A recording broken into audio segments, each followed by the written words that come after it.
You ever feel like Cleveland just can't catch a break? Literally and figuratively? Every time the Browns try to find stability at quarterback, something pulls them right back into the drama. Now, here we are again. Deshaun Watson, the $230 million investment, still hasn't stepped back on the practice field. Dillon Gabriel, the rookie they trusted, has been struggling. And Shedeur Sanders? Fans are practically chanting his name outside the stadium like he's the city's new hope. But this week, head coach Kevin Stefanski made it clear they're not opening Watson's 21-day practice window. Not yet. No comeback, no quarterback change, not even a hint of it before week 12. So what's really going on behind the curtain in Cleveland? Is this patience or just hesitation? Let's rewind a little. Deshaun Watson tore his right Achilles in week 7 of last season, had surgery, then retore it again. 2 surgeries in 1 year. That's brutal for any athlete, let alone a 30-year-old quarterback whose game depends on mobility and torque. According to insider Mary Kay Cabot, the Browns love the progress he's making, but they're not rushing it. Stefanski even said, "I'm not sure if that's what we're doing."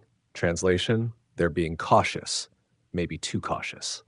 Meanwhile, Dillon Gabriel is hanging by a thread. He's completing around 50% of his passes, taking sacks, missing open reads, the usual rookie growing pains, but Cleveland's patience is fading.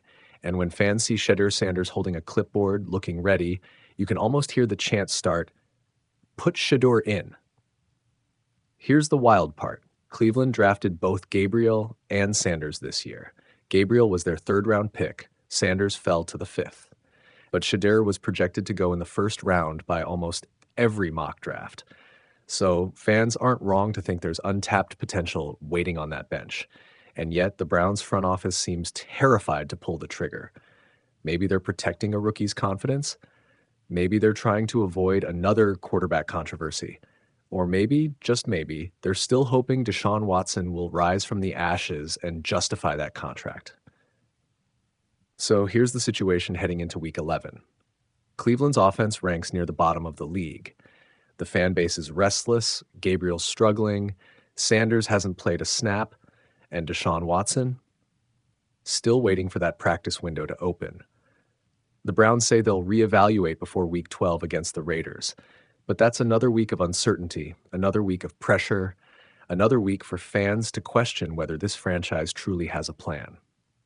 Watson's story in Cleveland has been one long rehab report, a mix of what-ifs, delays, and half-promises. If he doesn't return soon and the rookies keep faltering, the Browns could be forced into chaos before December. Maybe the real question isn't who starts next week, but who will the Browns trust with their future? Because sooner or later, Cleveland has to stop waiting for saviors and start building one. In the NFL, hope is cheap, but patience, that's the most expensive thing a franchise can buy.